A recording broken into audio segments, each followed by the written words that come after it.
to go ahead and get started. There's a few more people that still need to come, but it's a Friday night and maybe they decided they need to be somewhere else. So we'll go ahead and start the evening. I'm Susan Noble. And I'm Sean Claiborne. We pulled this together on short notice to inform our neighbors that the city has published its draft of the Regional Operators Agreement for best management practices, along with maps and timelines, and that they're seeking public comment. First, I want to acknowledge some folks who are here tonight. Representative Adrienne Benavides is with us this evening, and her district is south of 104th and then wraps around the Arsenal to the west. Also, Sarah Laughlin from the League of Oil and Gas Concerned Coloradans is with us this evening. Barbara Mills-Bria and Wes Wilson from Feed the Change are with us this evening. And also, I should mention that Wes is a pretty famous geologist who some of you may have seen in Gasland, which was the seminal documentary on fracking way back when. Also, I want to mention that Stu and Chris Nyhall are here from ACNAM, which is an Adams County group. And somebody raise your hand if I'm missing any of the contributors. Okay. All right. All right. And I also want to thank Christy Douglas, who is here tonight. And I would call Christy our mentor and spiritual guide. She became involved in this whole situation in Commerce City in 2011, stopped the first go-round of the effort to frack in Commerce City, and here we are again, but we couldn't do it without Christy helping us along the way, so we're very appreciative. So here's just a little bit of an agenda for tonight. So first we want to do a little bit of an introduction on the status of fracking in Commerce City, and then we'll have Heidi Henkel, founder of Broomfield Farms Community, and Broomfield City Council candidate. She's going to tell us how things are in her city. Then we have we're lucky to have join us tonight Steve Douglas, Commerce City Council member, and also Senator Mike Foote, to help answer some of your questions and explain some of the nuances of Senate Bill 191. We'll then bring into some Q&A, so I ask that you kind of reserve your questions to the end. There's a lot of material we'll cover. We want to be able to give your questions the attention that you deserve. And we'll wrap up with our next steps on the regional operating agreement. Here we go. Is that about music? I love that. There's a party next door, so be prepared to sing happy birthday in a little bit. So we're North Range Concerned Citizens, and we formed basically in April of last year. And we firmly believe that industrial activity does not belong in residential areas. The onslaught of multi-well megapads concentrated near residential areas and fracked under schools and homes is actually new. In 2008, 1% of horizontally fracked wells were 1% of the applications before the COGCC were horizontally fracked wells. This year it's nearly 100%. So that's in a very, very short period of time, 11 years. There are very few operators that consider neighborhood drilling a responsible business model, let alone healthy and safe for communities. That means that little is known about the consequences of industrial activity of this intensity, which is what you're looking at, when thousands of people live. Although we certainly understand the harm for those who live near Suncor or anyone breathing its invisible emissions along the Front Range. So we ask, aren't precautions reasonable? And aren't we talking about common sense? It seems like forever, but this was March of last year, and this map was on Nextdoor. What it shows are horizontal well bores that you find on the COGCC mapping site. One of our neighbors in Buffalo Mesa had posted it. I live in Reunion, and Sean lives in Buffalo Run.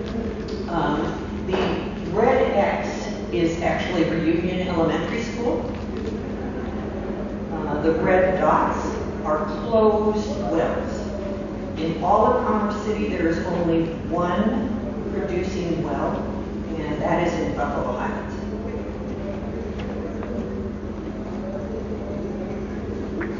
Oops.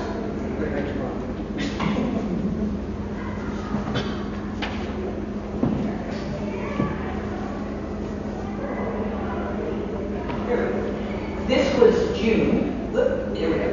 This was June, and by then we had discovered on the COGCC mapping site several more well bores, and have learned at the same time that there are locations. The sites that are proposed are also found on the GIS map. Those boxes are the sites. Then we began learning where the neighborhoods are in Commerce City.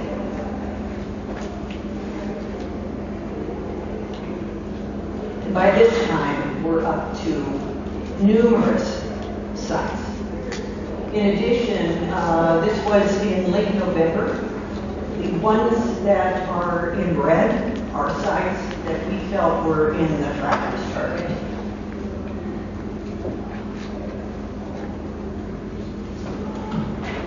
Sean needs to help me. This is a map that's on the city's website. And I want to draw your attention to something. These are all the proposed sites, and it doesn't show the wellbore mapping, however. The only site that is actually approved is Edmondson, which is on the north end, the blue one, on the north end of 470. Edmondson is Great Western, and at this point, Great Western has not expressed an interest in moving forward with that with the permits that they have, but that doesn't mean that they won't. You'll see on that map that the city is also claiming that there are other areas that are approved. I want you to know those are not approved. Those are merely spacing applications. That is not considered approval. That is not considered grandfathered by any stretch. So there are no Form 2s, which is the drilling form, nor Form 2As, which is the location form that has been approved in Commerce City. And ultimately, this is where we are and what we're looking at that could be coming soon. Those are the approximate locations of the site. Now that the Regional Operators Agreement has come out, the draft form of the Regional Operators Agreement, we actually know where these sites are located. They can be found in the exhibits, and we'll see that a little bit later in the evening. And this photo I have posted a lot of times, whether on Nextdoor or on Facebook. I was driving by this extraction oil and gas site on 132nd between Sable and Buckley Road one evening about 4:15 p.m. when I saw this smoke pouring out. Keep in mind, this is using a cell phone camera, and I can't get as close, of course, as I need to. So even with the diffusion of the sun, that's a pretty strong smoke that's pouring out of there. I came back an hour later and did a video. I had gone to the shopping center, and yes, I was watching what was happening with the extraction side, particularly since extraction is our primary operator for all of these proposed sites. I came back about an hour later, did a video. By this time, it was around 5:15. I learned that I needed to have made a complaint. I did that the following day, so it wasn't in real time. I complained to the county, I complained to the COGCC, I complained to CDPHE and air quality. What I learned is that, and I also presented this at the COGCC hearing, what I learned is that the COGCC has no rules regarding opacity, so they actually have no rules about smoke. I also learned that even if the COGCC did, an inspector must actually witness it. So just because I saw it, just because I took pictures, doesn't mean it happened unless an inspector actually sees it. Yesterday, I was at the CDPHE for an air quality hearing, and I have this same picture with me, which is poster size, and shows showed it to the commissioners. I was followed out by a member of the staff who manages locations, and he said that that was illegal. So if you see smoke pouring out that way, know that that is illegal. There is a slight difference though. There is smoke that pours out of diesel engines that they use for fracking. They're fracking at Interchange B, at E470 and I-25 right now, and you might see the smoke pouring out of those engines. It turns out that those are called off-road engines. Off-road engines have no rule. They can smoke all they want. The staff member for the CDPHE told me yesterday that we need to have rulemaking around that so that that isn't the case. So keep in mind, all of this smoke and these emissions are floating up into our atmosphere in Colorado, which gets me to our next portion of our introduction, and that's Sean. Hi everyone. I like the podium there. Hi everyone. So I got this picture off of the Wonderground website. You can look up your city and find out the air quality index of the area that you live in. So basically, the air quality index is a measure of how good the air is at a particular day. Yesterday, this was a picture I got. It said that yesterday was moderate, and I feel like a little smiley, neutral face there is indicative of it's not very great. They're basically saying during that day, if you have suffered from respiratory issues, you should reduce prolonged or heavy outdoor exertion.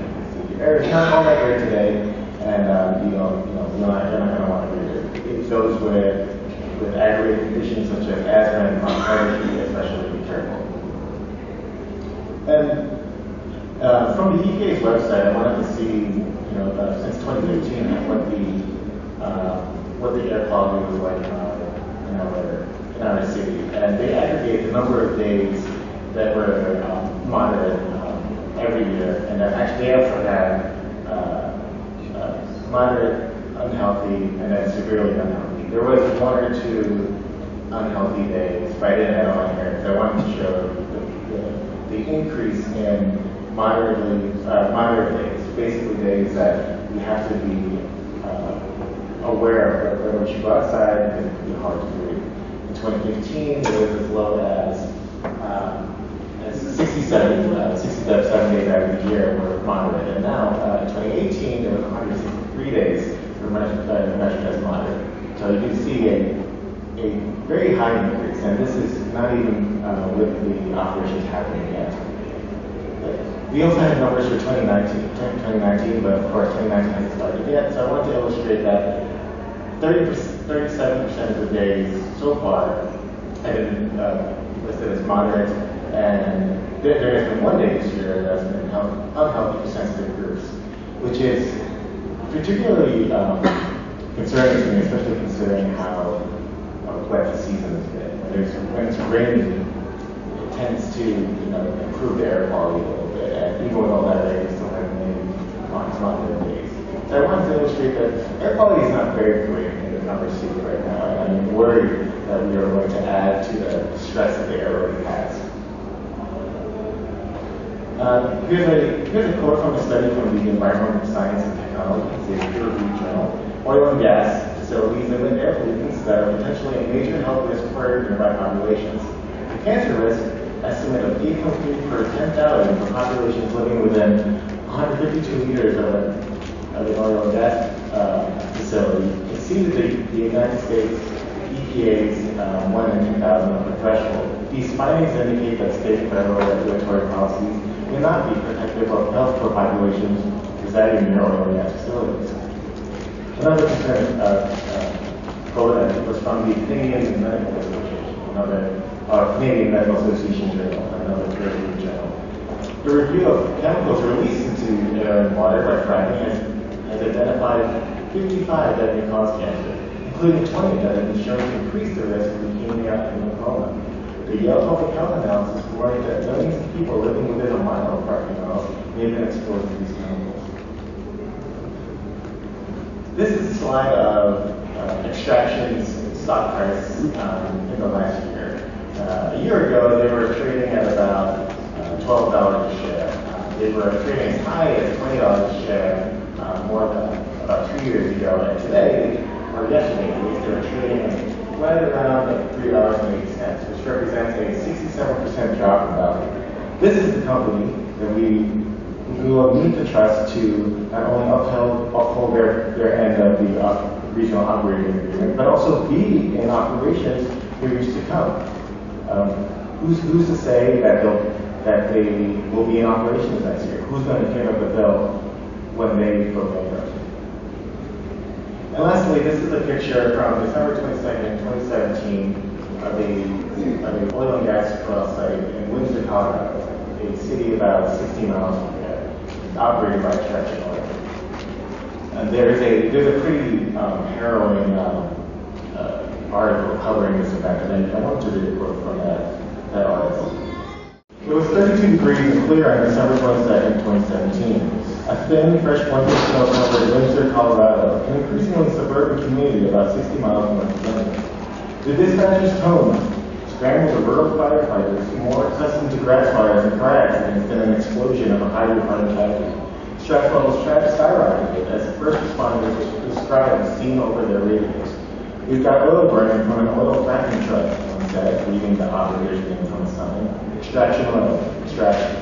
I can see flames about 30 feet in the air and smoke. More than 350 homes were within a mile of the site, and 911 calls from residents flooded the switchboards. The Greeley Police Department emergency call center summed up the report. Heard a big boom, shook the house. Looks like an oil rig is on fire. You can see flames. Now, I know that extraction office said that they have some of the safest practices and they will do everything to ensure our safety. And I genuinely believe that they want to do so. But this was 2 years ago. This goes to show that accidents can happen. Catastrophic accidents can happen. And where people's lives are in danger. They ended up using, the fire department described that they couldn't use water to put out their fires, so they had to use a special foam to put out the fires. And they had to use pretty much all the foam in northern Colorado, and also had to borrow some from other operators.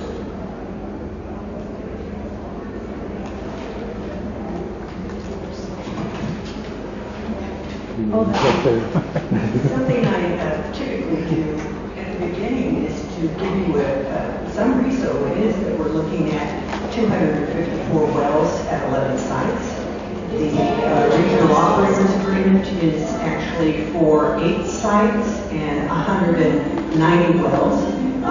Those are only that's 8 of the 9 extraction oil and gas pads. One of the extraction sites is actually in unincorporated Adams County, and then we have Great Western in unincorporated Adams County also.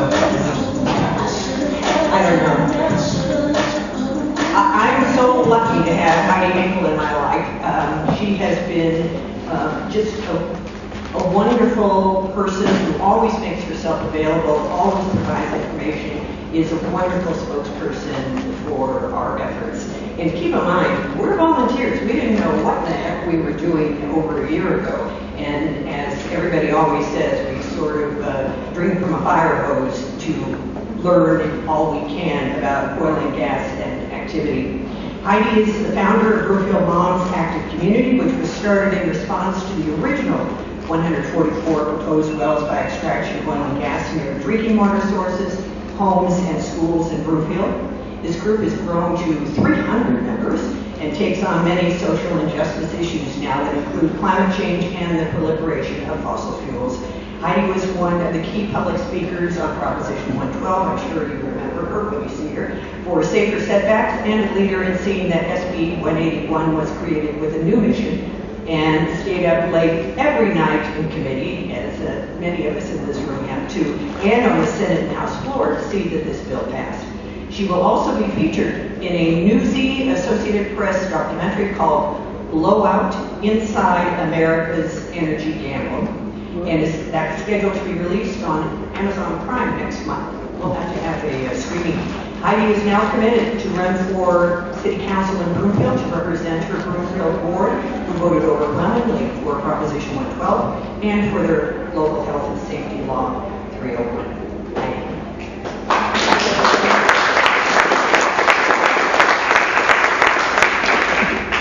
Hey everyone, tonight, thank you so much for being here on a Friday night. Thank you, Susan, for putting this together. There are a lot of volunteers around you, and that you'll see if you're talking. And this is I think short people don't always have it easy. Yeah, so thank you so much for having me tonight. I'm going to talk a little bit about what it means to really, be engaged.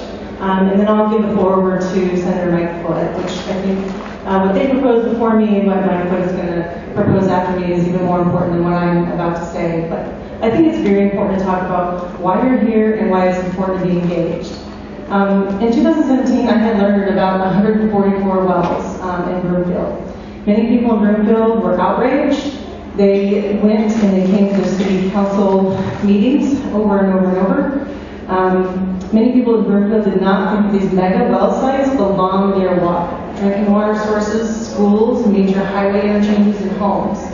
Hundreds of people rushed to city and county building to protest.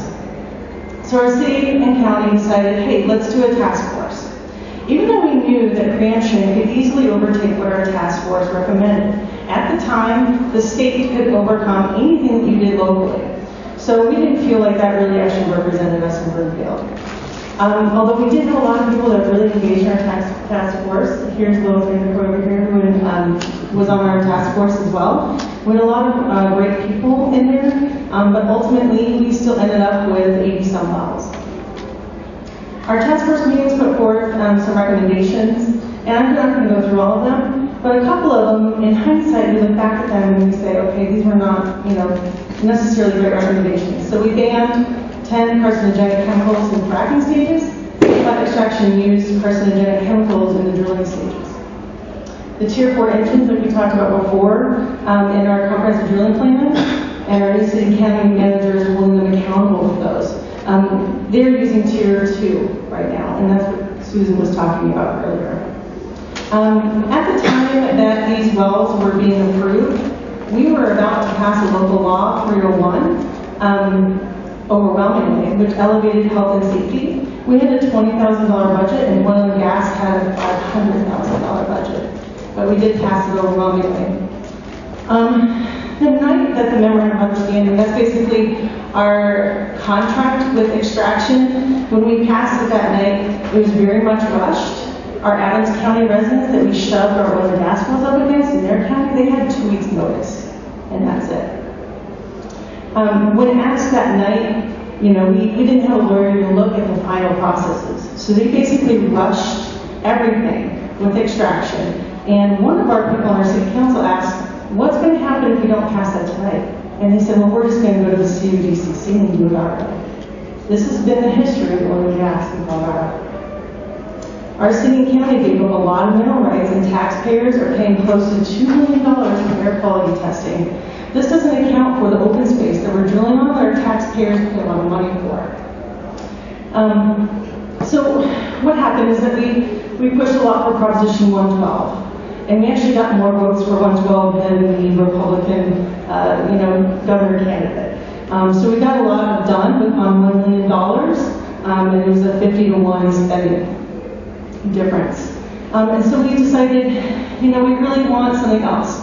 So a bunch of people got together and, told people what we really wanted. And so we really wanted the whole mandate of the COGCC to change. Because it used to be, and Mike will talk more about this, it used to be that we would foster the oil and gas industry for their financial feasibility. We thought that was ridiculous. We don't do that for any private companies, right? So we wanted to regulate the oil and gas industry to protect our public health, safety, welfare, and environment. So 181 group of people got together, and we had input. We stayed late, and you guys didn't notice. I remember you guys late at night trying to see that this would pass. This picture right here, by the way, this is our Livingston pad. They started drilling on that one recently. The one before that, I don't know if you guys have a picture of the Interchange B pad, but on that one, they started drilling on interchange B, which is on the C470 I-25 interchange. We had a local chemical engineer who could smell really strong odors nearby, and they were investigating what are these odors. Well, this chemical engineer figured out via the COGCC that it was Gibson D822, which has some major carcinogenic properties. And we had many complaints at interchange, and then we had over 50 complaints within 4 days at the Livingston pad, which is the other pad that we saw near those playing fields. Now, when these people are experiencing Gibson D822, they're talking about burning throats, burning lungs, they can't breathe, they have to close their windows. A lot of people, especially in the interchange pad, they don't have air conditioning. They can't even open up their windows for any air. Otherwise, they'll just be breathing it all in. So, and these are people over 1,000 feet away. This isn't people like just 200 feet away. So the COGCC took notice because the residents really took notice, and they intervened. They stopped drilling for 2 days until they could get what's called video flow. It has lower odors, but it also has a higher chance of flammability. It just gets frustrating day by day. We now have a strong city manager, though, willing to go on the offensive with extraction, and our city called a breach of contract with the engines they were using during the fracking stages. So on the interchange B pad, they said that they would use Tier 4 engines, and they didn't, and they had plenty of time to get them. So why does the COGCC and the city care now? We're seeing a lot more interventions happening. It's because we cared. So when you are out here and you're looking at these things and these happenings, it's because the people cared. So the more people involved, the better your fight is. Your people, your opinions really matter. They really do. Running for office matters. Ensuring those that you want in office to protect you really matters. You have local rights now that you've never had before. We basically flipped everything that we've ever known about oil and gas in Colorado and flipped it on its head. And another thing I want to tell you too is something that I wanted to know before I got into this. I wouldn't say fight, but really we're just trying to fight to protect our health and safety. You don't have to know everything there is to know about fracking. Okay? Some people don't know everything about it, and that's okay, because the more I talk with people who work in the industry, if they deal with surface issues, they don't know what happens downhole. A lot of people who work with downhole issues don't know what happens with the engineering on the sound wall. So don't feel like you have to be an expert on everything. So use your gifts. If you're a nurse, lawyer, engineer, graphic designer, stay-at-home parents, retired physicians, your voice matters.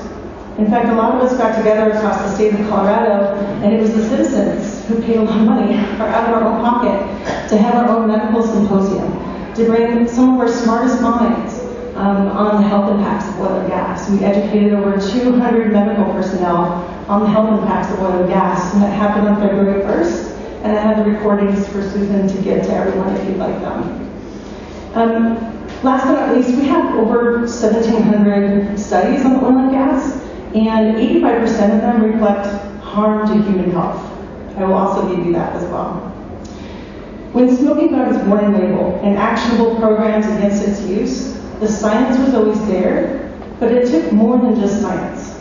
It took people working together, offering their gifts, and so that's my inspiration for you tonight. Thank you.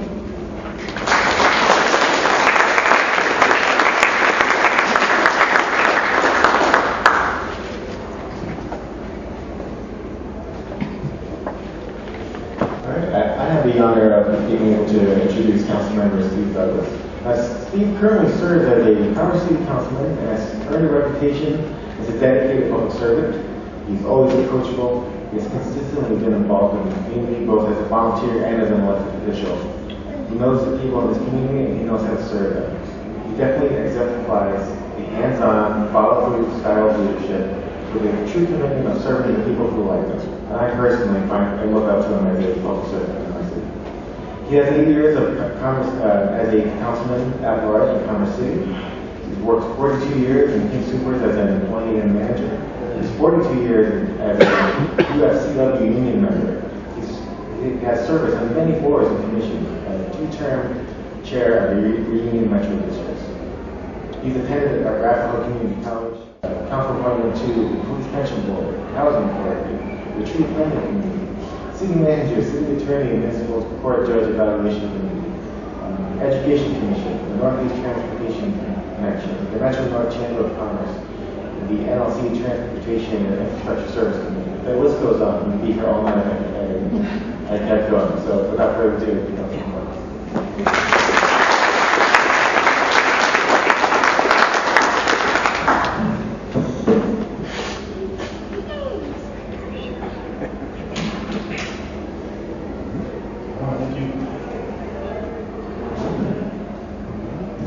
Here.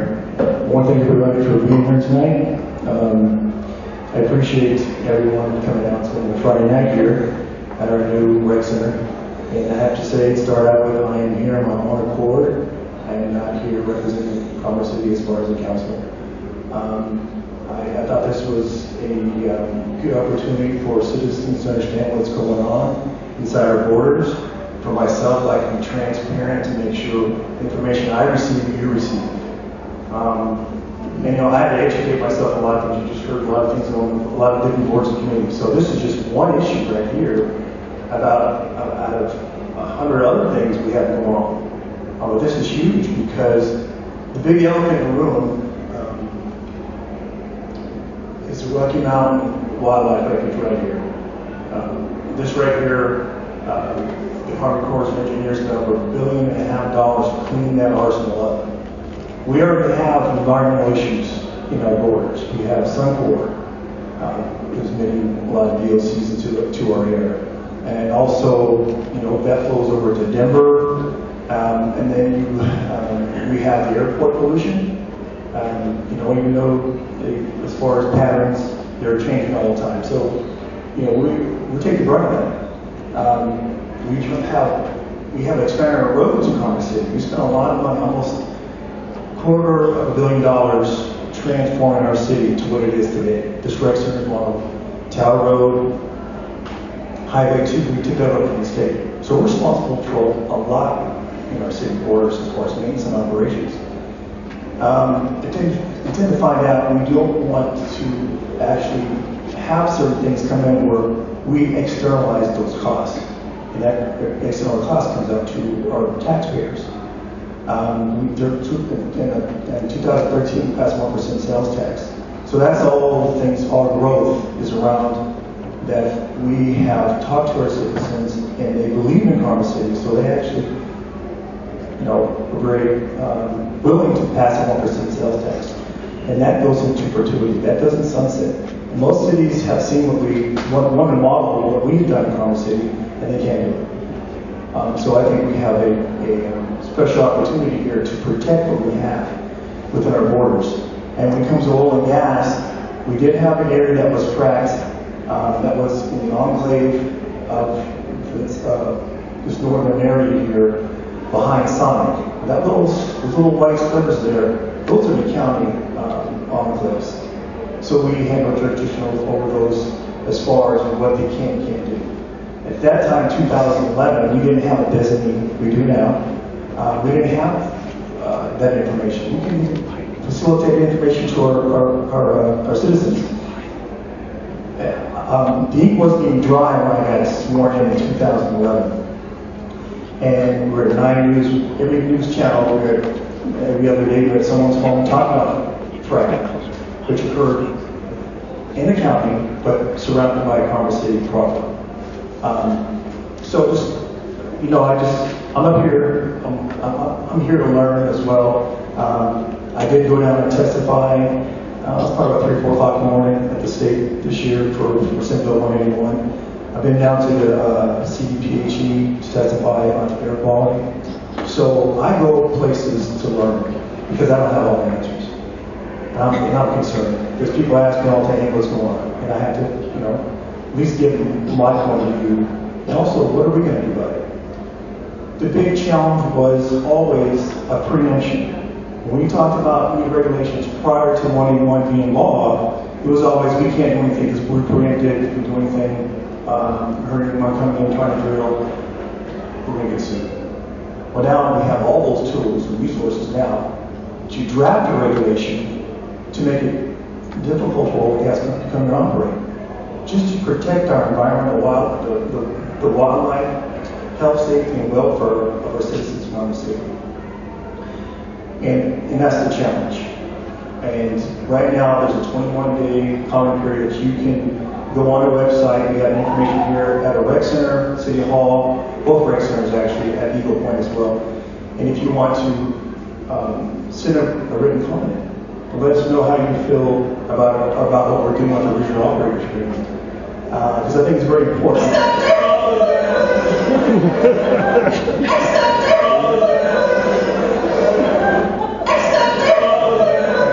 Technical difficulties. I think she's working on this all week. One of the staff come together. So, and I still joined forces with Susan and Sean and other activists throughout Commerce City. Throughout the regional area. I think it's very important to share best practices. And we've had a lot of input from Broomfield, other cities who have oil and gas activity, and we don't. But as you can see, there's a threat of oil and gas coming in.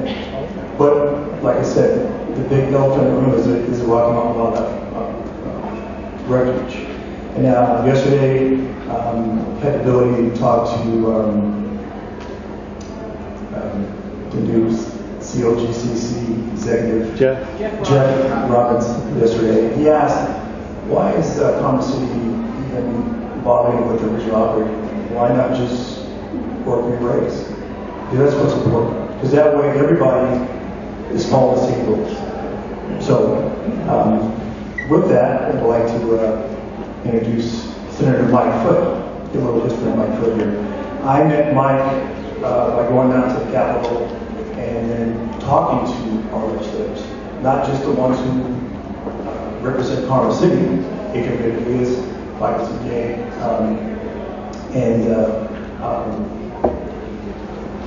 thank you, Dominic Moynihan. So you need a one-on-one. Just like I'm an elected official, you should be able to approach elected officials and speak to them and ask a question, what's going on here? What can you do to help us out, okay? Mike's worked for years on crafting oil and gas bills, and it has been easy trying to pass those things through the House and Senate. But now that, party-wise, as far as the governor, both House and Senate are in control, as far as the Democrats, they have to be very careful when they craft bills and bring them forward. And making sure everybody's agreeable. And then, they did have a majority, but then again, they had to make sure that what was asked from the municipalities for protection was in that bill. And the biggest one was preemption. So, a little bit about Mike Foote. In 2018, Mike Foote was elected to represent Senate District 17. He currently serves as the chair of the State Veterans Military Affairs Committee, and as a member of the Appropriation Committee, Transportation and Energy Committee, and the Committee on Legal Services. Mike formerly served for 6 years in the Colorado House Representative on behalf of Eastern Boulder County and the House. He worked to protect survivors of sexual assaults, increase voters' access, bring a more vocational and technical associate degree programs to Colorado K and 12 schools, reform oil and gas rules, protecting our environment against climate change. Prior to his time as legislator, Senator Foote was deputy district attorney in Durango and Boulder, and a volunteer for several local campaigns and a member of the Truman National Security Project. Mike Foote received his undergraduate degree from Indiana University, his master's degree from the University of Denver, and his law degree from the University of Colorado.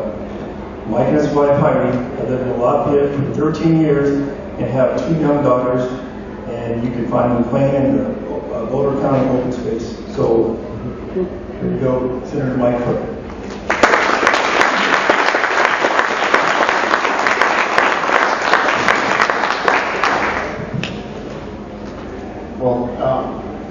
Yeah, I guess I'll use this one too. Thank you, everyone, for being here and for having me. The last part of the bio says that our family spends a lot of time playing in open space in Boulder County. After seeing this building, I think we're going to come visit here as well. This is a beautiful facility. So you all here in Commerce City are doing great with the rec center and many other things. So what I've been asked to talk about a little bit is Senate Bill 181. It's been referenced many times. It's one of those bills, there's probably about a couple bills each year that turn out to be known by their number, just because everyone knows Senate Bill 181 or House Bill 1303 from several years ago, and so on and so forth. And so I'll spend a little bit of time talking about that. And if music comes back on, maybe we can pause and do a little interpretive dance about the bill. We'll see how that works out. So, and then I think we're going to move into questions after that. I hope that you have some questions in mind, and I think it'll be really good to have a back and forth here, what's on your mind, and I don't think we should spend a whole session talking about, or just listening to me talk or others talk. So before I go down a little further, I do want to also recognize, once again, Representative Benavidez is in the room. She's sitting right over there, if you can raise your hand. So she and I have worked together. She and I have worked together on a number of bills, including on oil and gas bills, and she's been very supportive of the efforts that we've made, as has Representative Michaelson Janae and Senator Moreno, who can't be here tonight, but I know that they've been very supportive of these things as well. So I want to lay a little foundation for Senate Bill 181 so you can kind of hear a little bit of history, which is what led up to the bill. It didn't just come out of nowhere because a couple of us had a really great idea to run a bill. It came out of a lot of different discussions and a lot of circumstances over the last 9 or 10 years that led to that bill. I think Susan said at the beginning that back in 2009, there may have been 2% of the wells that were drilled horizontally as opposed to vertically, or some statistic like that. I think you all probably know that 10 years ago, we would have not been talking about this topic at all, just as few as 10 years ago. So here we are, though. It's a new world in oil and gas drilling, and also it's a new world in regulated oil and gas with the passage of Senate Bill 181.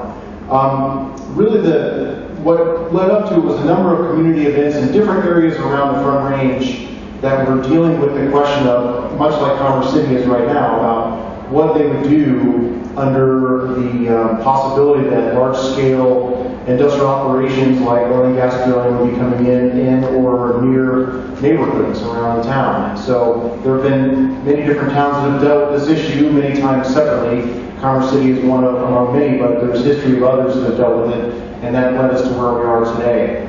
In 2011, facing an issue with a bunch of wells coming into Longmont, the Longmont City Council, with input of many of its folks, the citizens there, came up with some new regulations that they thought would better address the health and safety of people that live in Longmont. And it was about a 3/4 of a year to a year process that they came up with this. As it turned out, those regulations conflicted, some of them at least conflicted with what the state had in place at the time. So after the regulations went into place, they probably got sued by the state. The state sued the city because they had more protective regulations for oil and gas drilling. And so the folks in Longmont didn't take to that very kindly, as you might imagine. And there was a citizens group that ran a bill to ban fracking altogether within the whole city.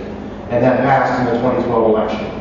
That passed by, I think, a 55 to 45% vote, which incidentally is much more than the typical Republican-Democrat split that we see in the city, and so it wasn't partisan at all. And we also saw that with another ballot measure that I mentioned, 301 in 2017. Again, not party line at all. So that passed in 2012, and then there was, at that point in time, an effective fracking ban within the city of Longmont. Well, the city got sued again by the oil and gas industry and by the state for having a fracking ban within the city. Fort Collins, the city council also in 2012, right around the same time, passed a 5-year moratorium against oil and gas drilling. That came out of the city council, not a citizens group. They ended up getting sued as well. So we have 2012 actions by cities, we have lawsuits, and obviously that had to start winding its way through the court.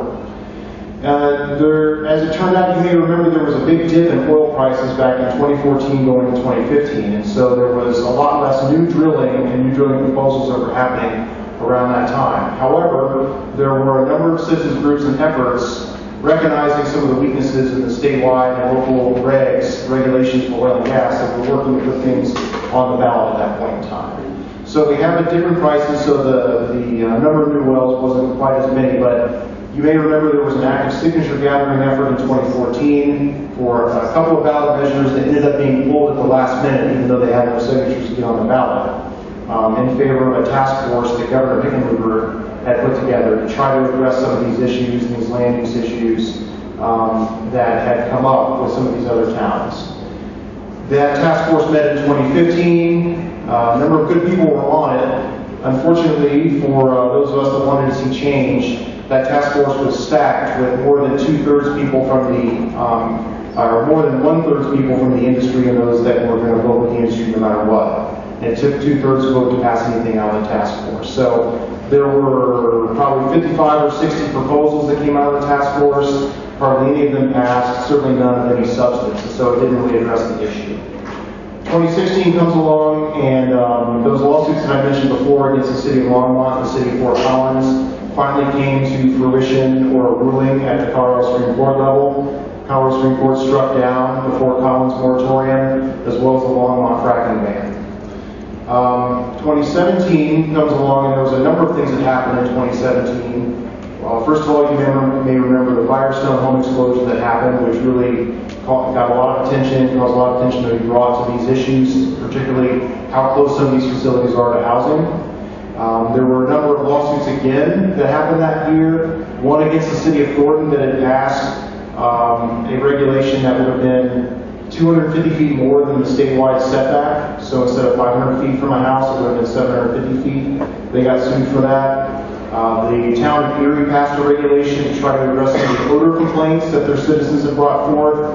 And it was a little bit stronger than odor regulation. They got sued for that. And Boulder County also got sued for a moratorium that they put into place at that point in time. So again, all of this is coming to a head. And also in 2017, the town of Broomfield, as Heidi mentioned, passed Proposition 301 with the help of some of these folks in the room here. Again, I think it was 60-40 or 59-30 something. I mean, it was not even close, despite the fact that we were way outspent by the oil and gas industry, that mandated that the town of Broomfield put health and safety first when it comes to dealing with oil and gas regulations. Then finally, last year there was an election. We got a new governor who actually had a much different point of view on this issue than our prior governor, and we have a new Senate and a new House. So that led us to this last year, this last session, where we introduced and passed Senate Bill 181. I was one of the co-prime sponsors, along with Senator Finberg, Representative Speaker of the House Casey Becker, and Cardeo as well from Adams County. So Senate Bill 181 is designed to address many of the issues that I had talked about that we've been running bills on for many years. And there have been many complaints and also feedback from people about what really wasn't working about the system. You know, the Colorado Oil and Gas Conservation Commission is a statewide body, and they were issuing permits. They didn't deny permits. Every once in a while, they would send one back to the operator and say, do it better next time, and resubmit it. But they never said no. And so there were a number of complaints going about the system that really informed the bills that we have run and finally informed Senate Bill 181. There's four main areas of Senate Bill 181 I think that I should draw your attention to, and they're all important, and they all can really be applicable to the situation we're facing now in Commerce City. First of all, and I'll talk about these in more detail once I outline the four. First of all, there's a section about air quality and increasing the quality of air in the area. Everyone recognizes this is an issue with oil and gas operations, and of course air quality doesn't adhere to borders. So what happens in Will County affects Adams County. What happens in Denver affects other counties as well, and so forth. The second area deals with local control, which has been referenced a couple times before. And that goes back to the state preemption, where the state can basically control and the local governments didn't have any say in the matter.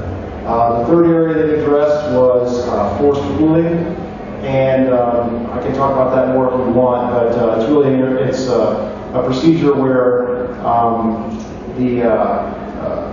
the operator can come in and force mineral rights owners to sell, even if they don't want to sell in the past or in the future. And then the fourth area it deals with is the state government and the Colorado Oil and Gas Conservation Commission and how it runs itself, how it's constructed, what its mission statement is. Beforehand, the mission statement of the Oil and Gas Conservation Commission was a dual mission. It was to promote the industry as well as to regulate it. So it was a dual mission, and many of us thought that that really wasn't very tenable.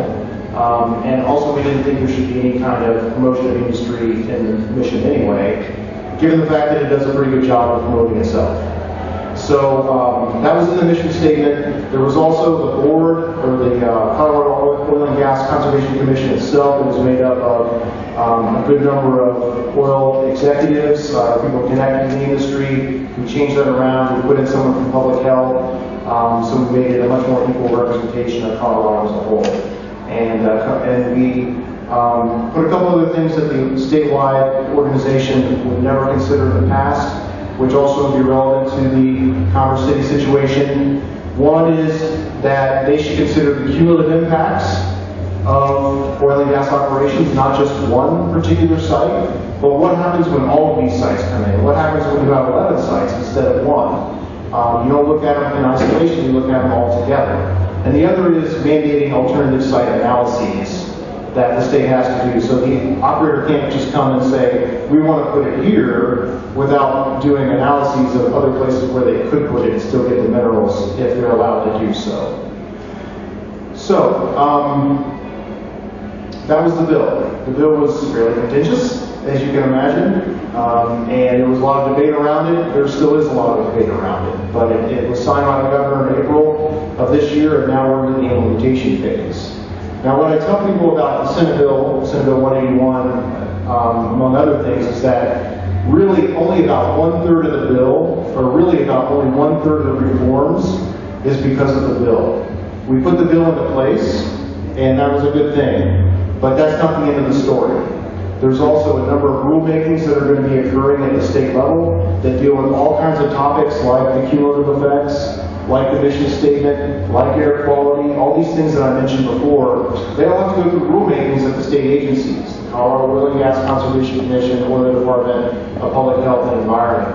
And so we put something in law, but then we have to have rules, and how the rules come out will affect really what happens on the ground in many ways.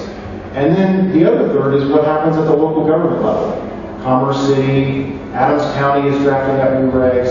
All around the Front Range, at least, all the communities are going through the same question, which is, what do we do if we do anything different? So passing the bill is one thing, but how it actually is implemented is another thing. Now, most communities are going to do it differently. Certainly there's a recognition within the bill that Weld County is going to do it differently than Adams County, which is going to do it differently than Boulder County. And that's totally fine, that's okay, because that's the whole premise of our system here in Colorado, is that communities are different. So there's a lot of flexibility for local governments to do it differently. What I've been seeing since the passage of 181, and certainly a project that I've been working on and helping to advise local governments about how it can be implemented, is that at least with the local governments that have taken up new regulations or operator agreements at this point in time, they seem to have been either unwilling or reluctant to push the bill as far as it can go. I think what we're seeing so far are a number of agreements that are a little bit better than what they were before 181, but they don't really incorporate all of the elements of 181. And most importantly, the element I think that hopefully you'll remember coming out of here is that local governments now, just like the state, have the ability to say no to a permit. They didn't really have that ability in the past, and the state certainly didn't exercise it. Now, it doesn't mean they're going to, or they're going too much, but they can, and certainly they have the ability to do so without being granted by the state. So a permit comes to the local government, just like any other kind of land use, or restaurant, or a chemical factory, or anything in between. Local government's bread and butter is to determine, okay, do we think this fits within the zoning? Do we think this is the right thing to put here? And we say yes, or we say no, or we put conditions on it. One of the premises of Senate Bill 181 is that local governments can do that with oil and gas operations as well. And so I think one thing that I want to make clear here is that local governments do have the ability to treat oil and gas like anything else. They can say yes, and they will, I'm sure. They can condition permits, meaning that they can put conditions on it saying that you can do it, but it can only be 10 wells on a well pad instead of 20 or 5 or whatever the case may be. Or they can say no because, in their opinion, it doesn't fit with what the current mission is of the state, which is it has to be protective of the public health, safety, and welfare, the environment, and wildlife. So local governments can do that. And what I found a little bit is that at least some of the ones that have taken up the rulemakings, or I should say the regulations now, and some of the operating agreements have been, they pushed the ball forward maybe 10 yards when they could actually go 90 extra yards if they wanted to. So I hope you all keep that in mind as you're thinking about how things are going to play out here in Commerce City and Adams County as a whole, and help, that'll hopefully help inform your thinking and your discussions with your elected council and commissioners. So that was about it I wanted to talk about with the bill. I'm sure we'll do a little Q&A, and I'm sorry I didn't get a chance to interpret dance for you, but maybe sometime in the near future. But next time,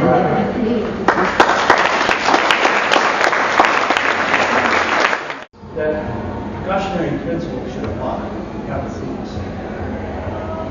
But what we have set up is there's going to be hundreds of wells permitted before these rules are done. Why? Well, thanks, Wes. That's a good question. Part of I was going to actually get to this and I forgot to talk about it. Part of the issue with Senate Bill 181, there were many discussions, but one of them, as you know, was what do you do with the 6,000 permits that were out there at the time that Senate Bill 181 passed? There were already 6,000 permits backlogged. And so there was many discussions about what do you do with that? Do you delay all of those permits until all the rules that are going to take 2 years or more get done? Or do you do something other than that? And as it turned out with all the discussions and the vote counting and everything else, it was determined that we had to do something other than that. So we couldn't put in a 2-year moratorium on those 6,000 permits. It had to be something other than that.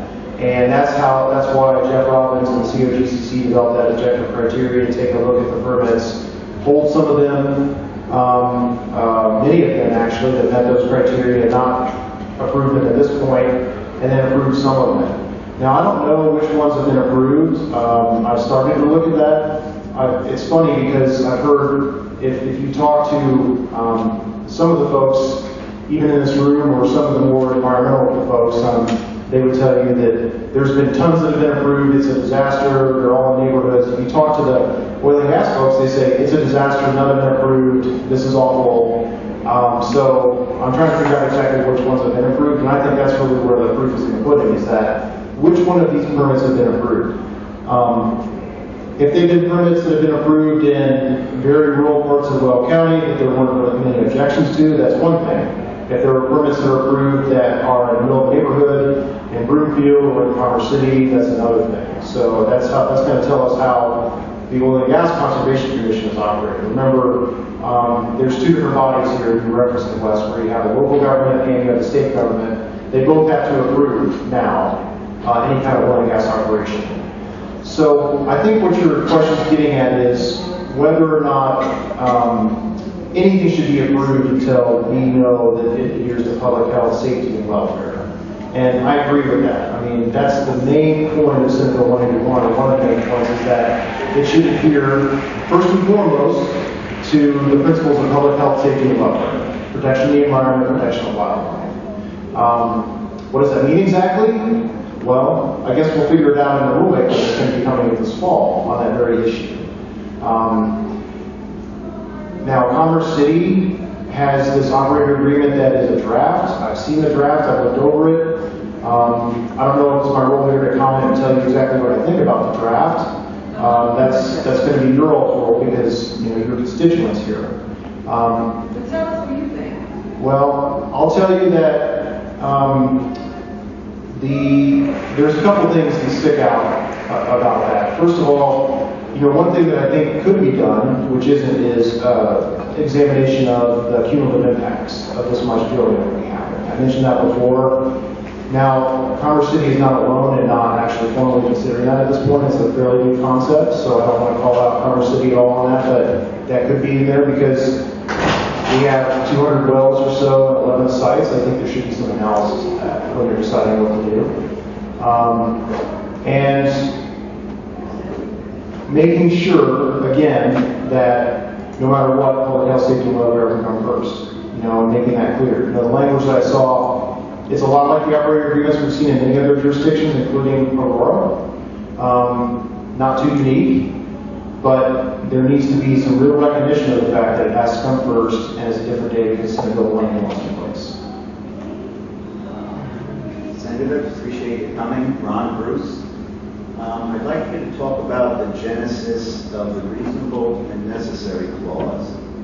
We were given a lecture in Commerce City Council this past week by another councilman, and it was pointed out that SB181 was a lemon that was dumped on local governments. It was pointed out that the Boulder Democrats were the ones behind that, and Boulder was intoned as a four-letter word. And it finished up that all Democrats that supported it were cowards. So I think you can see where our Commerce City Council, to the most part, what we say is the majority, where they're leaning. So I'd like you to address the reasonable, necessary clause and how that came about. Thank you. Sure, happy to. Just for the record, I don't represent any of Boulder, just so you guys know. I represent Longmont, Lafayette, and Louisville, and so certainly people in Longmont would not want to be necessarily lumped in with people in Boulder, just so that's clear. So the reasonable necessary clause that you're referencing, that's part of that was part of many amendments that were made. There were probably about 30 to 35 amendments that were made over the course of that bill. And so that particular clause was put in there during the course of negotiation. So what the reasonable necessary clause does is it modifies the kind of regulations that the state should promulgate, as well as the limit of what the local government can do. So on the one hand, you have a local government that would just say, we're going to not allow oil and gas operations within 10,000 feet of any building. Okay, that would be one extreme. We have a local government at the other extreme that would say, we're going to let them do whatever the heck they want. Okay, and so on this extreme of 10,000 feet away from the nearest building, if a local government wants to come up with that regulation, what the reasonable necessary clause does is that it makes them justify it. They have to say that, okay, based on studies or information that we have, or based on the character of the community, this is reasonable and necessary in order to make sure that we minimize adverse impacts and protect public health, safety, and welfare. So, in other words, it just can't be completely arbitrary what they come up with. Now, the reasonable and necessary clause has been taken to be many different things by many different people. I think you just referenced that. It's not just a rehash of preemption, which is what I've heard. It's not that at all.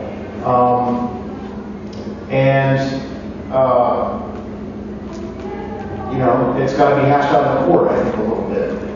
What the courts are going to do with it, I couldn't tell you. But what I can tell you is the intent of it is that you don't want the regulation of the decision to be arbitrary. That's not really how it should happen. But you want to make sure that the local government or the state government can justify what you're doing. So let's take the Commerce City example. Commerce City could say, let's say that their decision is, we're going to allow 9 well pads instead of 11 well pads. We're going to say no to 2, and we're going to allow 9 of them. Well, they have to be able to justify that based on their analysis of either cumulative effects, too close to neighborhoods. Studies show that 1,000 feet away is bad for people, 1,500 feet away is bad for people. Whatever they come up with, they have to come up with something that's rational. They can't just say, we're going to deny it because we just came to the number 9 by rolling a dice. So that's really what that means. How it plays out in practice, we'll have to check back in about 3 or 4 years. Thank you for being here. My name is Annette Barrett.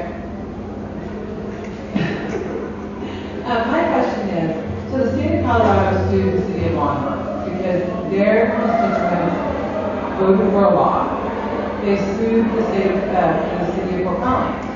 They sued the city of Boulder. Well, they sued the city of Commerce City because they put in a regional operating agreement that doesn't take our health and safety and welfare first, according to Senate Bill 181. Well, the short answer is I don't know. I think any lawyer will tell you they don't know how this stuff's going to play out.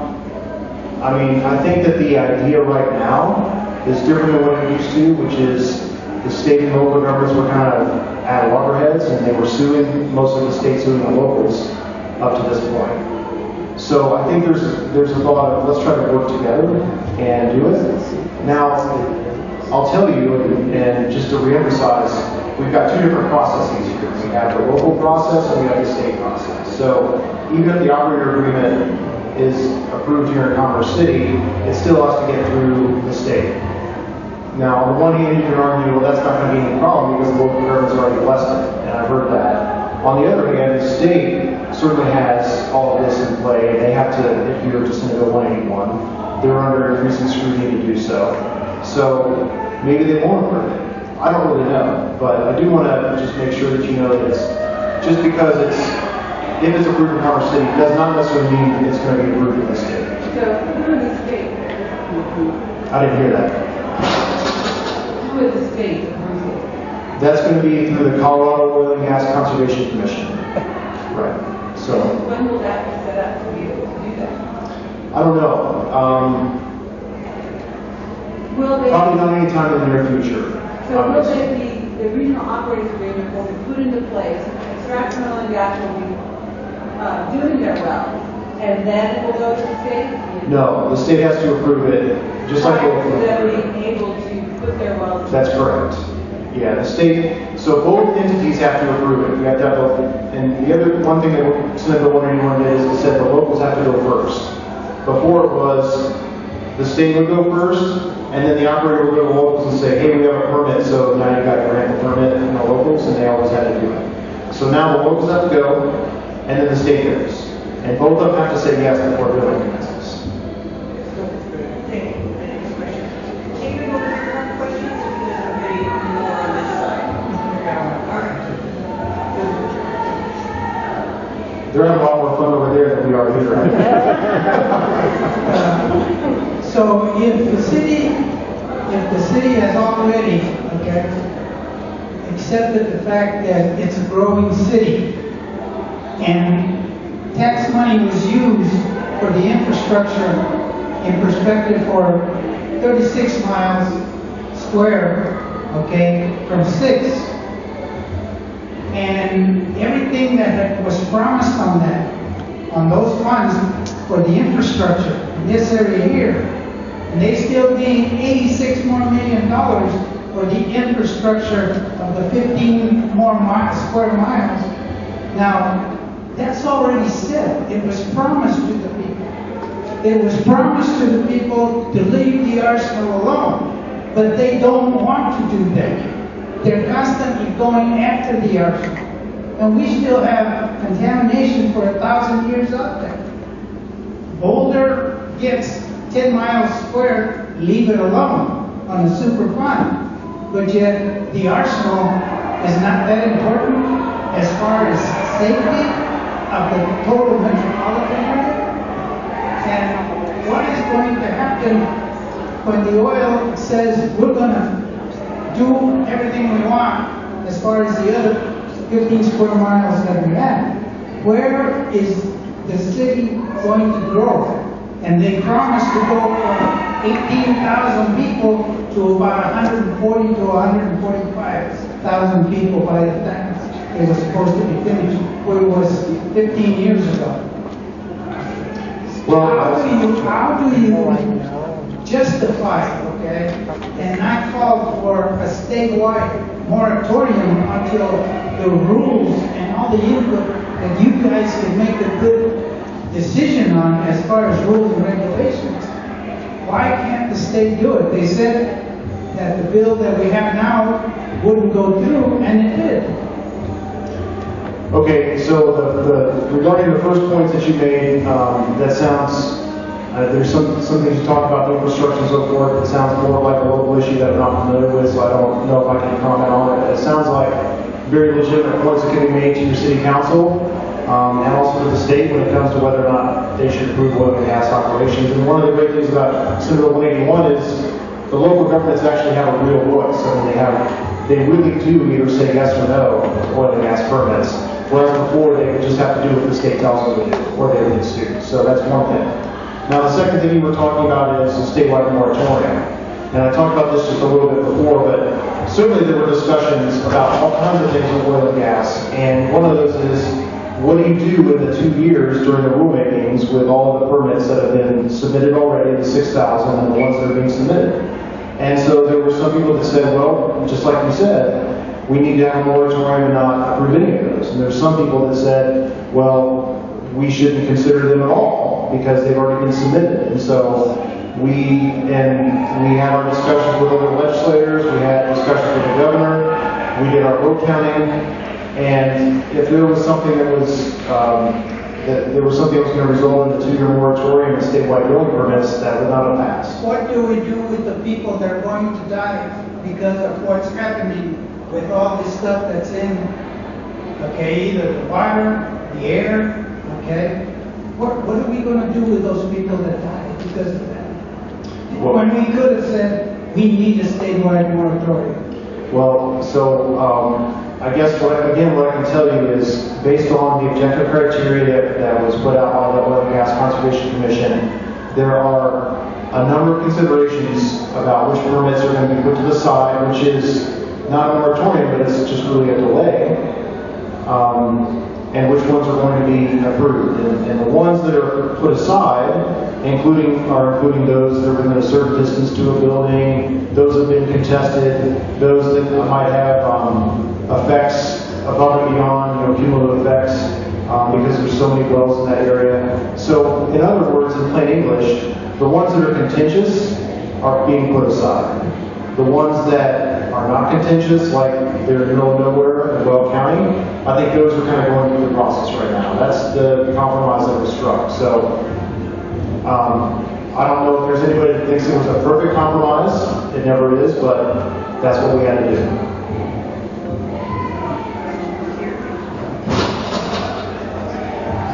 So how do we hold the COGCC accountable, and how do we hold our local elected officials accountable when the oil and gas industry has a lock on our state? The law says, okay, you had to compromise, you can do a pure moratorium, but nonetheless, the mission of the COGCC is to protect health and safety.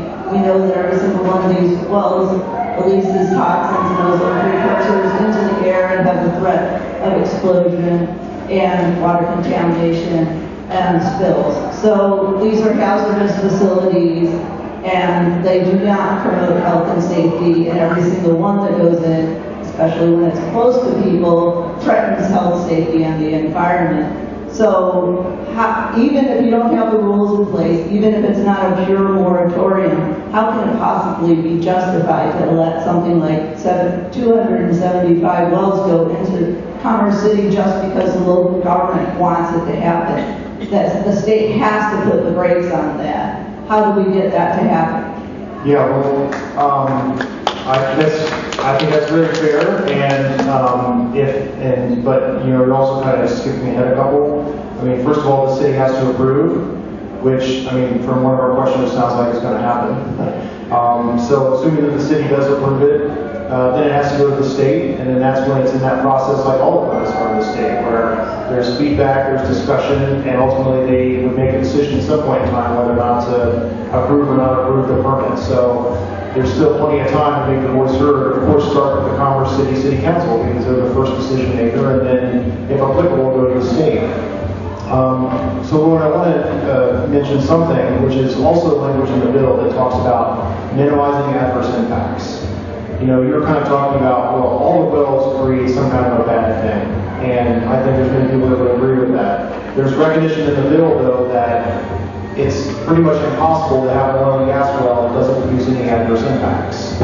There's going to be some emissions, there's always some risk of explosion or some bad thing happening, and so the bill requires the state in particular to come up with rules that minimize adverse impacts. So there's never going to be a zero impacts policy, as far as I can tell, but certainly as close to zero as humanly possible is something that they have to pursue. Senator, if you had a chance to vote on putting Suncor where it's located, would you leave it there, or would you suggest that it be where people don't live? What I don't understand is that industrial activity of this nature that has so many concerns, that has 25 or 27 acres of West Management premises just to keep us safe, and it's not even adequate at that level, we're still winding up with industrial activity around residential areas, just like another second quarter. Yeah, so is that a trick question, or? I mean, of course not. I mean, no. I think that industrial operations and neighborhoods don't mix. That's pretty clear. And we need to do whatever we can to avoid that happening with oil and gas operations. That's been one of my main focuses over the last 7 years that I've been in the legislature, and will continue to be going forward. I think that Senate 181 is a good step in the right direction. It certainly gives us more tools in the toolbox than we had before to address those issues. Frankly, beforehand, if the operator went to the state and said, here's our plan for drilling, then the state would rubber stamp it, and then they would go to locals and say, the state's approved it, so you got to do it, and that was just the way it went. That was business as usual. 181 in the bill provides means to change that. As I said before, that's 1/3 of the battle. You have to have implementation of rules, people have to be on top of that, you have to have local governments that do the same thing. Thank you again, Senator, for coming out. I know that the Senate Bill 181 addresses health and safety, protection of the environment and wildlife, and I guess I'm a bigger fan of the ambiguity behind the welfare of the people and how that could be used. What was your intention when you put that in? Because I think that can be the leverage that local governments can bring up welfare of the people and give it its own description. I know this is prior to the rules, but I felt like that little bit of ambiguity might be the stepping stone that the local governments could use to put brakes on things until they knew all the rules. So I wanted to know what your intentions were with that little phrase in there. That's a good point. I mean, I think, well, I'll tell you that really that language is nothing new. It wasn't in the statute before. It's always public health, safety, and welfare, and protection of the environment and wildlife has been part of the COGCC mission at least since 2007. So we didn't change the phrase, we just amplified the phrase. We put the phrase primary instead of secondary, which is what it was before. Now, the first mission of the COGCC is to protect public health, safety, and welfare. I don't think there was any discussion necessarily to say this is exactly what welfare means. It all just kind of comes together. But your interpretation is as fair as any, so go for it. Yes, there's rulemaking going on here, so yeah, we'll make that a part of it.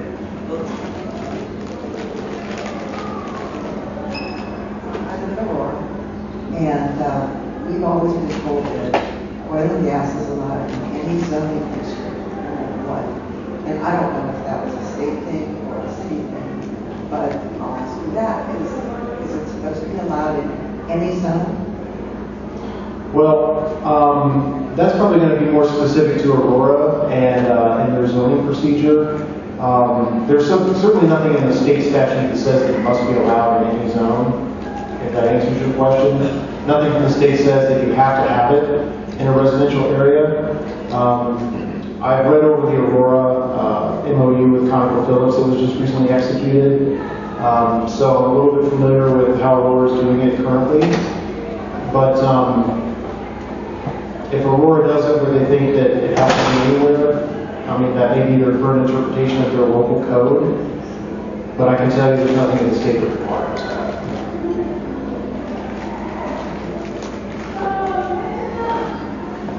The agreement that Aurora signed with ConocoPhillips, it says that if Aurora does not agree with ConocoPhillips, that they can sue them.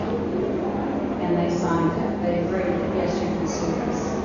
So if the state steps in, if they're able to do that, then sue them, what will happen in ConocoPhillips? So have we already sued them since they signed the agreement, or can the state do that? So if people didn't hear it, I think the question revolves around, I'm going to try to rephrase it a little bit because I think I know which provision you're talking about, which is the provision that says that once this agreement is signed, once the provision is signed, Aurora can't turn around and advocate in front of the state to deny ConocoPhillips' permit, right? That's what you're talking about. That's a provision in the agreement that says, you know, the city can't say, yes, we're going to do it, and then turn around and try to get it denied at the state level, which, I mean, that seems like it kind of makes sense to me. I mean, on the one hand, the city's telling ConocoPhillips, we're going to do this agreement,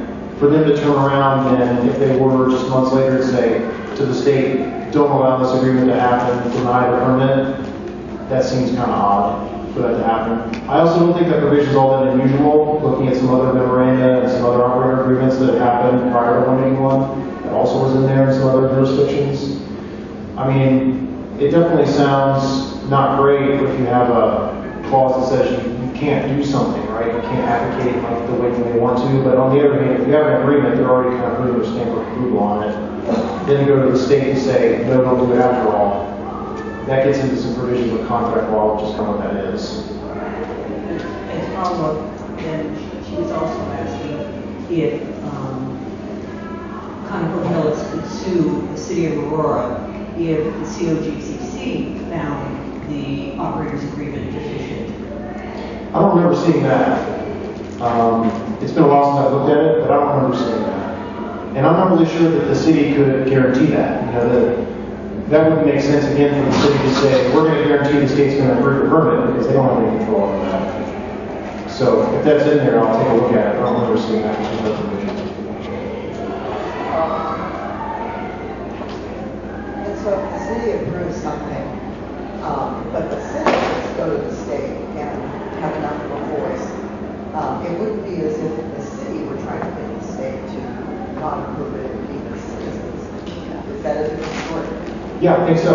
And it goes back to what we were talking a little bit about this bill in general, which is that you have two distinct entities. You have the city or the county, and you have the state. And both have to give approval for it to happen.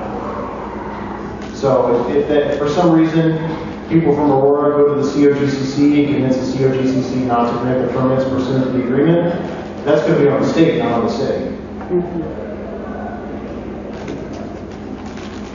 Hi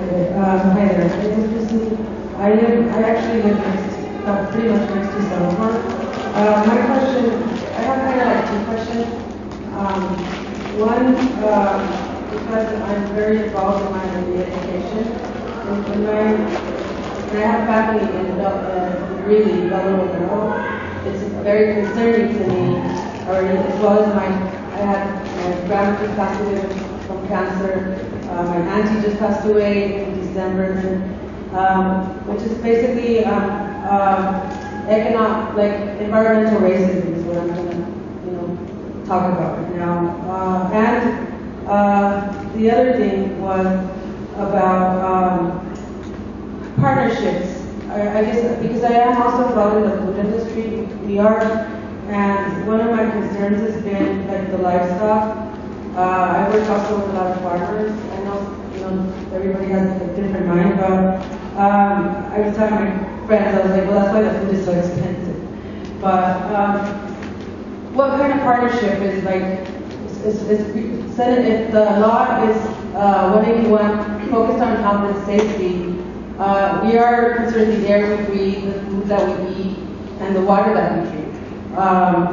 Again, I mentioned in a few other meetings about how there's these fracking facilities right across the street from livestock farms, which if that food and that water is contaminated, what kind of partnership is there? Like, is the city, the state, or Tri-County Health, surveys, checking, monitoring the soil, the water, the livestock that we're eating, and also the earthquakes. What kind of partnership are we doing as far as, again, health and safety with the USGS? I saw about what happened in I-36. That was really freaky. Those are kind of two questions. I have a lot more, but later. Yeah, no problem. So you bring up many legitimate points that I think certainly would be fairly brought up in front of the city or county that is considering wells as well as the COGCC when they're considering at the state level. I think those things are fair points to bring up, and and I hope that you do and others do. And they have to consider that when deciding which route to go. One of the good things about 181, again, in my opinion, is that it really does factor in local concerns. Commerce City is going to have different history, different concerns than Lafayette or Longmont. And prior to 181, that stuff was generally nobody really cared at the state level, really as much. Now, Commerce City with its history, or Lafayette with its history, or Greeley with its history, have to decide whether or not they're going to allow these types of oil and gas facilities to be at certain places. You mentioned Bella Romero. That's a well that's about 350 feet away from the soccer field at a K-8 school in Greeley. One of the more ridiculous examples of how the state forced a certain type of oil and gas development close to a facility. And actually that Bella Romero example is one of the reasons that one passed, was because people are looking at Bella Romero and saying, this is absurd, that you would have a large industrial operation 350 feet away from a school, and oh, by the way, it happens as 85% minority school, when they were originally trying to put it somewhere else that was also close to another school, but wasn't 85% minority. So we talked about that with 181 to a certain extent. So I think all of these factors can be mixed up and discussed with local governments. What I was trying to get at before is that I think when it comes to oil and gas, local governments aren't used to having that kind of discussion and aren't used to having that kind of discretion. So one thing that you could do if you're interested in going this route is reminding local governments of the power that they do have now under 181 to discuss things like that. They are not required to be a rubber stamp for the state anymore. Although some may want to be. I mean, and Well County would be an example of that. They're going to be totally fine with whatever the state does. They're not going to put any additional regulations on the industry. Well, I mean, they're elected officials representing Will County, they have the right to do that. Commerce City is different than Will County. So bring up all those things in Commerce City or wherever you live and make sure they consider it. That's the nature of the business. Thank you, sir. I just want to remind you, Bella Romero, Commerce City, Southport, we have like 3 schools right around that area. We have the lowest performing school in the state of Colorado, which it's really alarming. We almost lost our only high school. And when I read the health, like the doctors' reports and stuff, how the air we breathe affects the learning abilities for the children. And I'm a living parent with a child in that situation. So that is pretty much the future. A lot of those Adams 14, Southport has been next to us forever. And that would be the future of a lot of these communities or residents that would be affected by these oil sites. Again, very fair points to make, particularly here in Commerce City. So thanks for talking about that, and hopefully you can bring that to the City Council's attention. We should have gotten you a stool. Sorry about that. We'll just take a couple more questions before we move to the next segment. And thank you. No problem, happy to. So you mentioned the objective criteria. I know there's a lot of controversy about that because it seems to be subjective criteria, not based on science or other information. I just wonder, is there a legal definition of objective criteria? You look it up and it says based on fact or science. There's a whole compendium of peer-reviewed literature that does have information about how far these places should be and the effect on public health and safety. Yeah, well, my take on the objective criteria is it's not totally subjective. They try to make it a little bit better than that, but it's still not based on a particular study. I mean, it basically says anything, I think it's anything that's 1,000 feet away from a home or 1,500 feet away from a school or something like that gets that special attention and gets delayed. Anything that's being contested by a local government, for example, that's another factor. So, that's not going to be based on science, of course. So, no, in a scientific sense, I don't think it's objective in a scientific sense. I think it's more objective than the subjective criteria that was the first attempt, which was basically anything that's kind of really messy be put aside. So evolve from that to something that's a little more objective, but it's not going to be based on a particular study. Thank you, Senator. We have one more. Oh, yes? Oh, two more. Sorry. All right, and then I'll say that. Hello. With where we are and the stage that we're at right now in Commerce City with the operators agreement being on the table, how likely is it for us to avoid being fracked here in Commerce City? And how did we actually get to this stage that we're at now with the operation or the operational agreement being on the table? And is there a way to kind of backtrack from that and kind of delay moving forward with any more agreements with oil and gas until we can get some answers on whether or not this is something that we need to have here in our community, and if it's safe for our families and environment to have industrial right near our homes. Well, to answer the first part of that, which is how did you get here with the current draft agreement, I can't answer that question. I'm not involved in those discussions, so I just don't know. The second part of your question is, can you do anything to stop it? And I think the answer is yeah. I mean, the city council makes the decision about whether or not to execute the agreement. City council should be taking your thoughts into consideration and determining whether or not to actually do it. So it's really going to come down to your city council and whether or not the votes are there to stop it, if that's what you want to have happen. And so you and others need to advocate before the city council to do that and see what happens. But then, if it does pass city council, then of course it has to pass the state as well, and you can do the same thing with the state. Sean Gray, I had a question about the extent of what Senate 181 allows councils to do. There are some council members who give me feedback that the bill does not allow them to say no, that property rights does not allow them to say no, that they do not have the power under this bill to say no. So is that true? No, they can, well, I don't want to say no too many times in the sentence. Senate 181 gives local governments the ability to approve, conditional, or deny a permit. Thank you. Good answer. Thank you very much. Oh, all right. One more.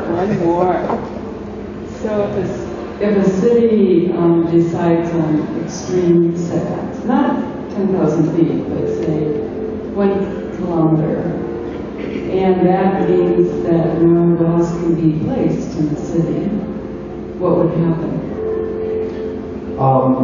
Well, based on reasonable and necessary. Right. Yeah. So, first of all, I'll tell you what every lawyer will tell you. We don't really know exactly, but if the city has good information as to why they're relying upon that particular study or studies, or why they're setting a setback at a certain distance, if they have a real rational basis for doing that, then I think a court should find that that's reasonable and necessary according to the city. One of the things that I tried to make clear about the legislative intent was, first of all, every city and county has to be analyzed by itself. It can't just be, well, Commerce City finds it's not reasonable and necessary, then Lafayette's bound by that. Every town or city or county has their own history, their own way of doing things, and their own interpretations of what they find to be reasonable and necessary. So I think if they are going to come up with something that can be justified, something that can be backed up, something that they can say is reasonable and necessary based on the character of their community, then I think it should hold up. I hope that's the case. I hope when it goes to court, sometime it's going to go to court, the judge is going to see it that way, but I know that that's my intent. That was our intent. Not just being, it was our intent. Yeah, all you. But not all me. Okay, thank you very much.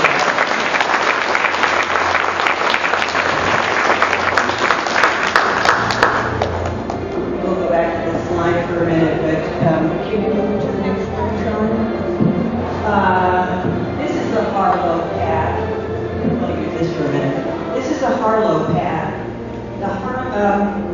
This is very close to us. This is within a mile of this recreation center, so you can see Stable here. And this is 76. These are homes. That's how close the homes are.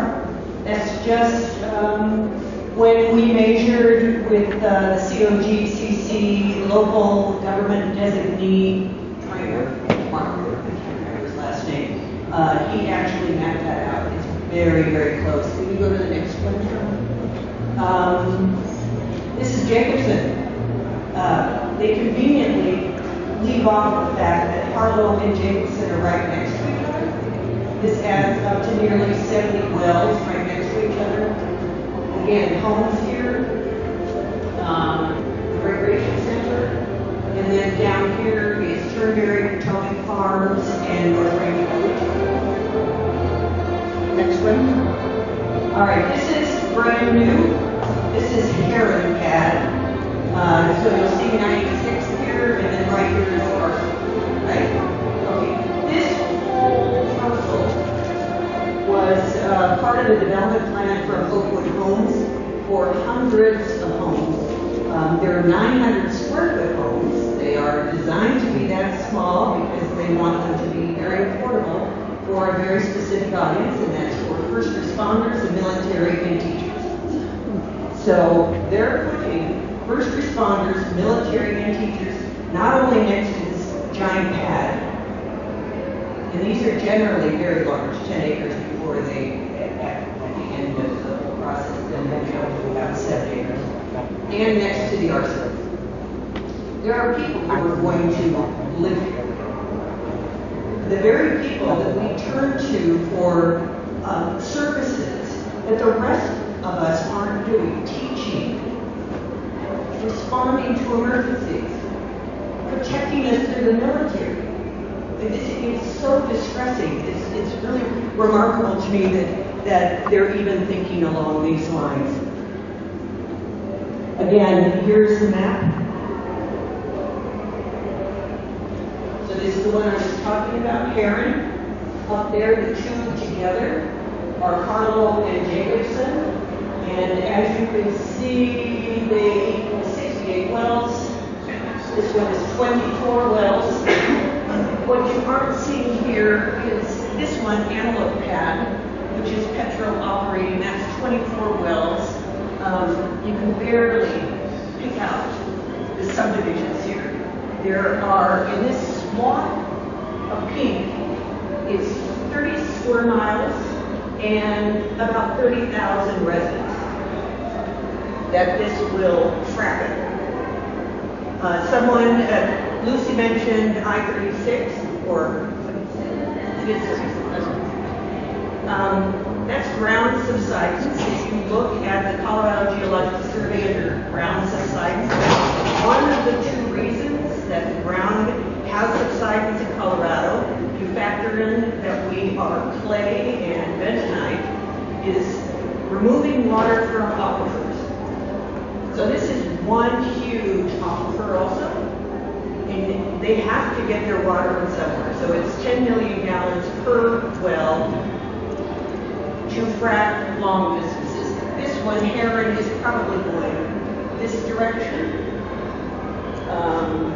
Jacobson might be going up into River Run, Stillwater, and going west, and Harlow coming down this way. They're all horizontal well runs of about 2 miles. And then, of course, we have on the other side here, this is a whole new community. This is new also, Pelican is new. This is Reunion, what we call South Lawn. There's a new high school going right here. Interestingly, it's going to be an agricultural high school. And then we have the other pads up here that affect Reunion and Buffalo Run and Buffalo Mesa.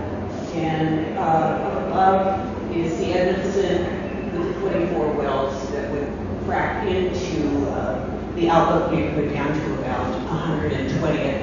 This Sparrow Pad is actually situated in unincorporated Adams County. as you can see, these frack to the arsenal.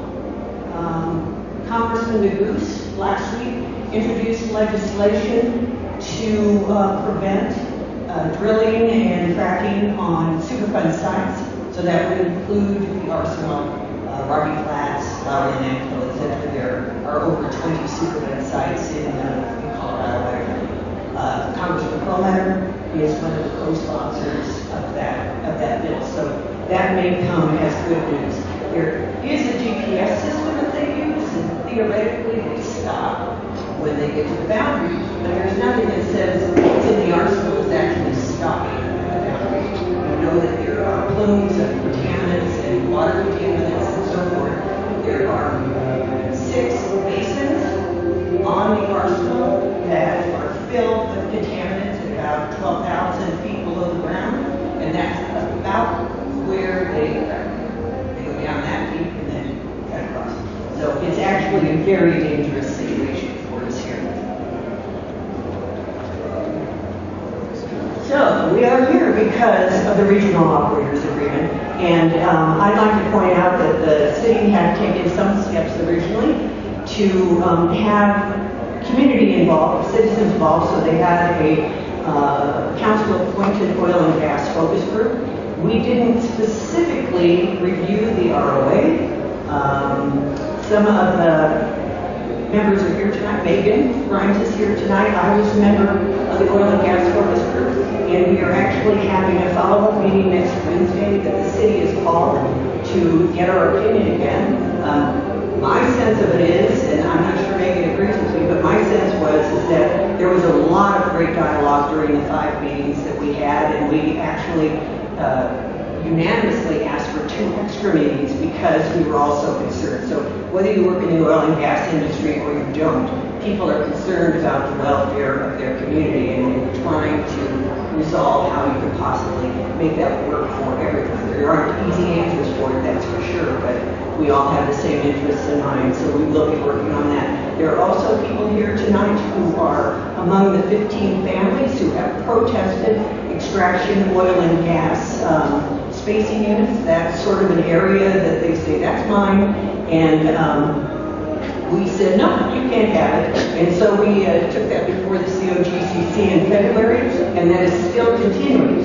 That is stayed. So though some of that you saw on the map is actually, doesn't even belong to extraction. They don't have ownership over it or authority over it because the COGCC hasn't granted it to them. Extraction had come back this year and asked for a reconfiguration of these spacing units, and that gave us an opportunity to come in and oppose it.